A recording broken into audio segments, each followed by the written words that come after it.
Eu me chamo Van Clércio e esse aqui é uma pequena apresentação do trabalho de gestão e governança corporativa na Confederação Brasileira de Tênis. Contextualizando um pouco sobre a CBT, como ela é conhecida, a Confederação Brasileira de Tênis, designada pela sigla CBT, filiada à Federação Internacional de Tênis, pela sigla ITF, e ao Comitê Olímpico Brasileiro, designado pela sigla COB, ao Comitê Paralímpico Brasileiro, designado pela sigla CPB, e à Confederação Sul-Americana de Tênis, designada pela sigla COSAT, uma entidade nacional de direito privado de caráter desportivo, sem fins lucrativos e econômicos, fundada na cidade do Rio de Janeiro, aos 19 do mês de novembro de 1965. No dia 3 de janeiro de 2017, a sede da CBT muda para a cidade de Florianópolis. As brasileiras nas Olimpíadas na modalidade do tênis, destacamos aqui o bronze na Olimpíada do México em 1968, onde a tenista brasileira Susana Petersen levou 3 medalhas de bronze nas chaves de simples, duplas e duplas mistas. Podemos destacar também um quarto lugar em Atlanta, em 1996, com o tenista Fernando Meligeni. Duas vezes quarto lugar com os tenistas Marcelo Melo e Bruno Soares. E um outro quarto lugar nas Olimpíadas de Sydney em 2000, com o tenista Gustavo Kuerten.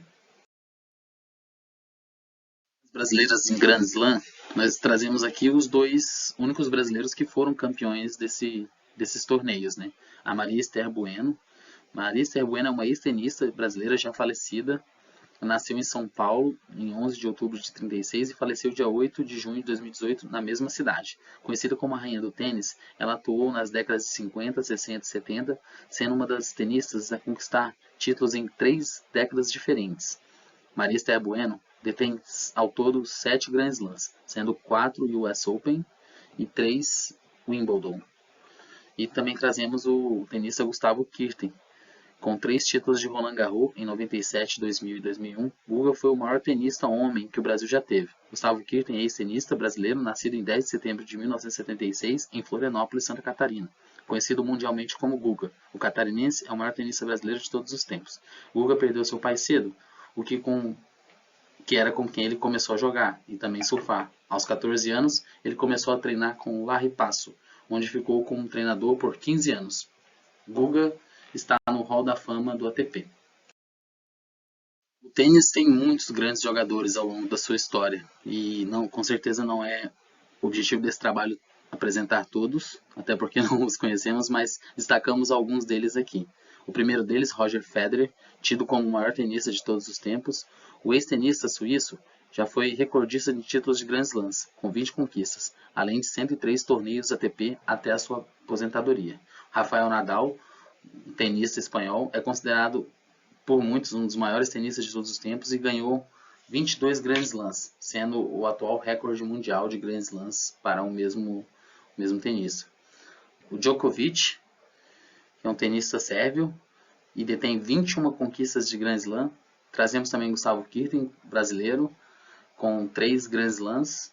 Pete Sampras, que foi um tenista que esteve jogando entre os anos 90 e início dos anos 2000, norte-americano, é considerado por muitos um dos maiores jogadores de todos os tempos. Ele detém ao todo 14 conquistas de Grand Slams. Maria Esther Bueno, com 7 Grand Slams, e Serena Williams, ex-tenista profissional norte-americana, considerada uma das maiores atletas de todos os tempos, que detém ao todo 23 Grand Slams e 4 medalhas de ouro olímpico. Uma curiosidade sobre a Serena Williams é que muitos consideram que no período em que ela esteve jogando, não tinha nenhuma competidora à altura dela, e assim ela se destacou fortemente no período em que ela esteve atuando no tênis.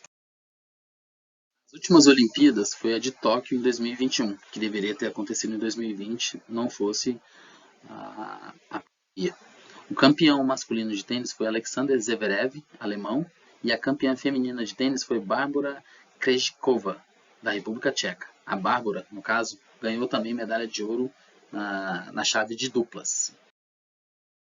Sobre a estrutura organizacional, a CBT é constituída pelo presidente e vice-presidente, conselho fiscal, comissão de atletas e entidades estaduais e administração de desportos, federações e associações.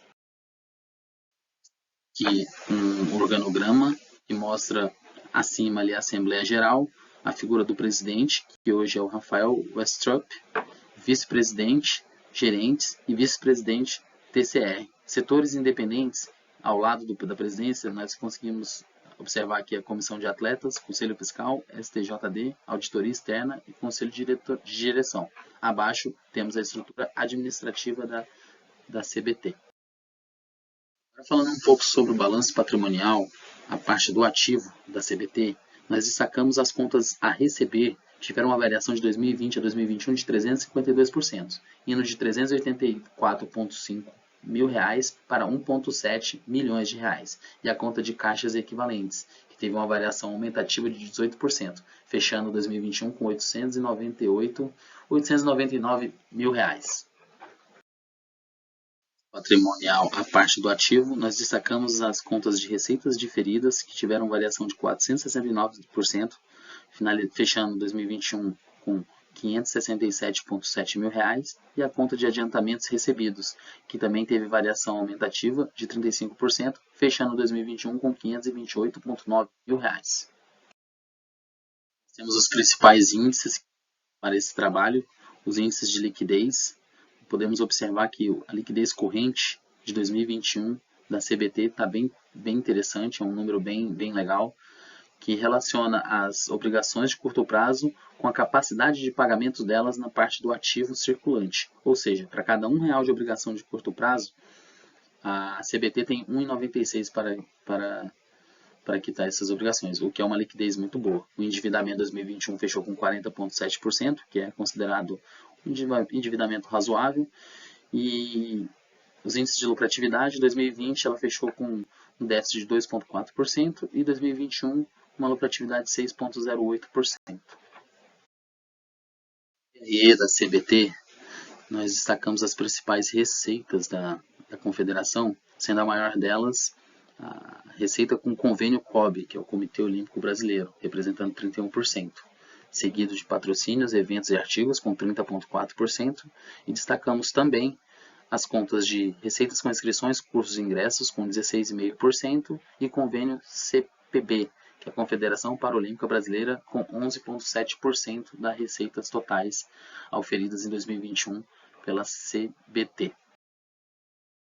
FC da CBT, e os percentuais aqui nós linkamos todos eles com a conta saldo final de equivalentes de caixas, e esse saldo de caixa de 2020 e 2021 teve uma variação aumentativa de aproximadamente 18%, indo de R$ 763,8 mil para R$ 899 mil. A auditoria, a empresa que auditou as demonstrações contábeis da CBT em 2021 foi a CA Auditores Independentes, e ela emitiu no seu relatório a seguinte opinião, abre aspas, em nossa opinião, as demonstrações contábeis acima referidas representam adequadamente em todos os aspectos relevantes a posição patrimonial e financeira da Confederação Brasileira de Tênis em 31 de dezembro de 2021. O desempenho de suas operações e seus fluxos de caixa para o exercício findo naquela data, de acordo com as práticas contábeis adotadas no Brasil. Em 2020, a empresa que auditou as demonstrações contábeis da CBT foi a Audicor Auditoria e Contabilidade SC.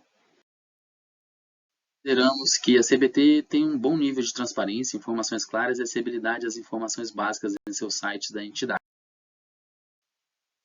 Por essa razão, gostaríamos de agradecer a atenção de todos. Muito obrigado.